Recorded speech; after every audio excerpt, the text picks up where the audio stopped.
You're listening to Soap Dirt, the latest in television entertainment news. Hey there, B&B fans. It is Belynda from Soap Dirt, and it is New Year's Day 2024, and I have a special B&B for you. I have the 5 best and the 5 worst storylines on bold for 2023 as I have ranked them. You may not agree with me, and that's okay. I look forward to your comments and to having this discussion about what you liked and what you didn't like. I read all your comments. I appreciate you guys commenting. We're going to dig into all this, but if you haven't already, please reach down and click subscribe so you don't miss any of our updates. Let's start with the best. We're going to do a countdown, 5, 4, 3, 2, 1 to get to the best one. So our 5th best storyline of 2023, this one I really enjoyed strictly for the shock value, was Deacon Sharpe saving Sheila Carter from prison. It was just interesting because the whole thing wouldn't have even been possible if Ridge and Bill hadn't screwed things up and if Steffi and Finn had just pressed charges on Sheila shooting them. So Sheila was facing that trial, and then the judge called them all in, and he basically said that the FBI thing was not done right. It was illegal. And, you know, she gets out of prison. Everybody's gobsmacked. And then what was it like? I don't know, like a couple of weeks later, maybe a month later. And then we find out that Deacon is friends with the judge. He saved his 9-toed psycho girlfriend from years in the slammer. I enjoyed it more so just because of the reactions of everybody else, because they were all like, oh, Sheila's going away forever. I love Sheila, not because she's likable, but because she's a really good villain. And I think every soap needs a really good villain. And I think that's why she needs to stay around. And it just proved how much Deacon really loves her. All right. My number 4 best storyline of the year was Dr. Finn saving Eric Forrester's life. Now, I didn't enjoy the Eric vague-itis, non-diagnosis, generically in the last week, we're told it's cancer storyline. But what I did enjoy was that Finn was the one to save him. I enjoyed Steffi having faith in her husband and advocating to her dad to let Finn save his life. And I'm sure that Eric is going to be grateful when we hear him talking again in 2024. I just really liked it. Most of that storyline I found very dissatisfying, except for like the last week and a half of it with him at the hospital. Ridge is like, unplug him. And then Finn saves him with his miracle treatment.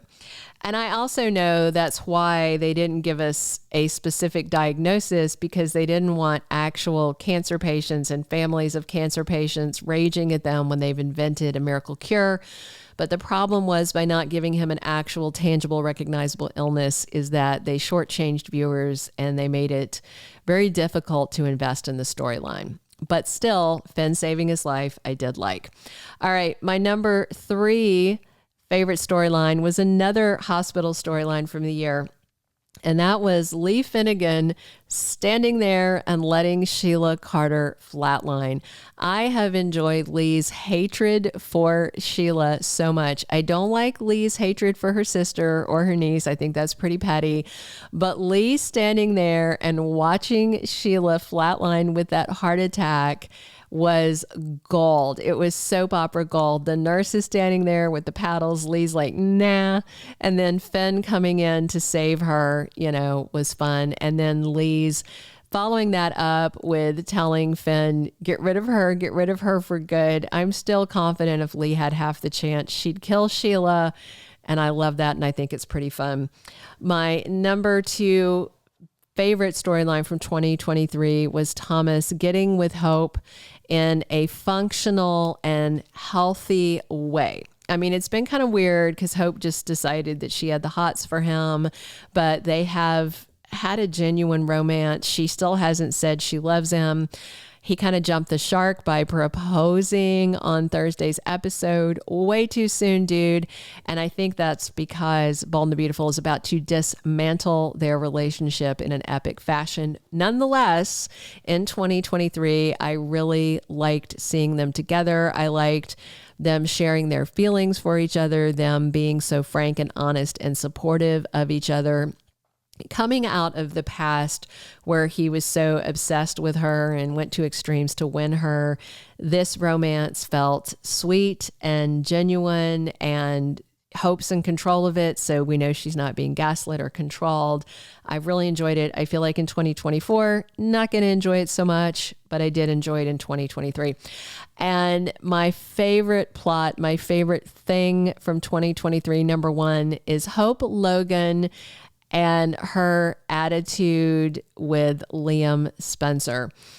I love how over, it was a short little arc, but over a series of episodes, she told Liam some really harsh truths that he needed to hear about himself. He denied all of it, but she was speaking gospel when she said he's always had one foot out the door. Part of his heart has always belonged to Steffi. She said she knows when he left there after talking to her, he went to Steffi. He was denying it. He did exactly what Hope said. He ran over there to Steffi, said, "Time to restart my life," and grabbed her up in a kiss, while at the same time lying to Hope and saying, no, Steffi's not been on my mind at all. The second he saw Hope kiss Thomas, he put his face onto Steffi's mouth and kissed her. Hope has forgiven him so much. As she was quick to point out, she forgave him cheating with Steffi, even though she had to go through the humiliation to go to that paternity test where they all found out if little Hayes was Liam's or Finn's kid. She has forgiven him so much over the years, and he could not forgive her kissing Thomas. And the reason he couldn't was because, like she said, he's always got half his heart belonging to Steffi. And I just loved her reading him for filth. I thought it was fantastic. All right, let's talk about the worst storylines on Bold and the Beautiful in 2023. And I said, as much as I enjoyed Finn saving Eric's life, my number 5 worst plot of the year, Eric's vague illness. They were giving us this symptom, that symptom. Then they started in with him coughing up blood, but they still wouldn't, the doctor was being vague, and they were like, "Oh, have you gotten a second opinion?" And it wasn't until I think 4 or 5 episodes before he collapsed that they finally said oncologist and said the word cancer. It was vague. And so it was very annoying. As I said just a couple minutes ago, I personally couldn't get invested in it. I didn't really get invested at all. I really didn't give two shakes about it until the point that he collapsed at his party. That was when it started being a lot better for me. But that was the tail end of months of storyline where it was just pointless, and it pushed RJ right onto the front burner to suck up 60% of the episodes he appeared in. Actually, like 56.7. It was Luna that was in 62% of them. That was a whole big part of my problem, was that they used his illness to push these newbies in our face. They're trying to attract a younger demographic. It's not going to work out. But anyway, Eric's vague illness, number 5. Number 4, Brooke and Taylor's pact. Not only did I not like the pact from the start because I knew they were never going to stick to it, I also didn't like how each was accusing the other of who broke the pact, when, let's be real, they both broke it, because Ridge is a waffling man whore, much like Liam. That pact was a bad idea. They were all sisters before misters, and it was like, oh yeah, that's going to work out after, how many decades of chasing the same dong around. It's just not going to work. And it all felt so forced when they were just constantly touching each other and, really trying to sell this best friend thing. And then Ridge was just like, what? Maybe he was thinking, hey, maybe some sister wives things could happen. I don't know. I didn't like that pact at all. Number 3, this was a real problematic one, and I know a lot of you guys didn't like it either.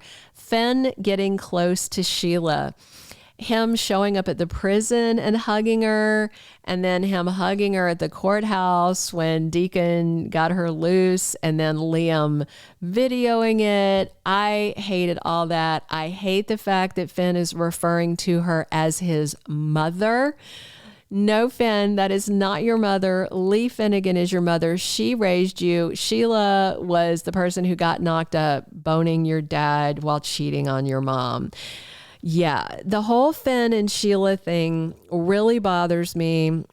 They tried to redeem him by having him save Eric, and they're about to, I think, try to redeem him further in 2024 by having him accuse Thomas of murder.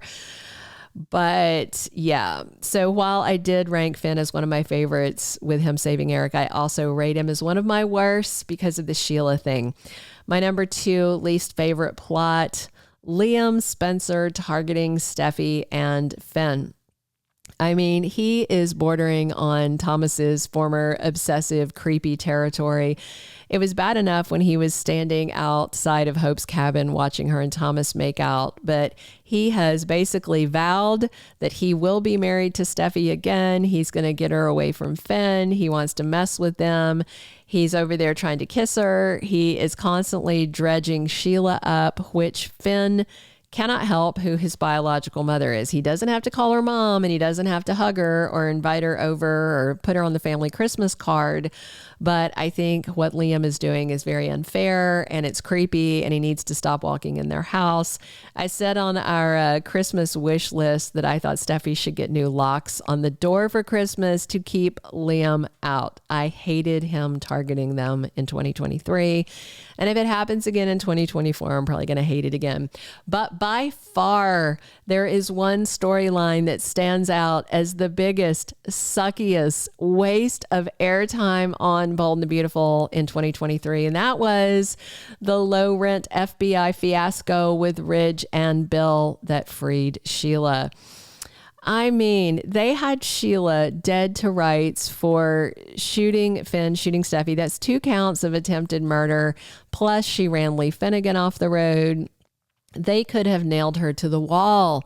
But then Bill comes in and pulls that stunt. And then we find out Ridge has been holed up with the FBI. And then it turns out that according to the judge, the FBI thing was all illegal surveillance. And I will say that even though the judge was a pal of Deacon's, that ruling was legit.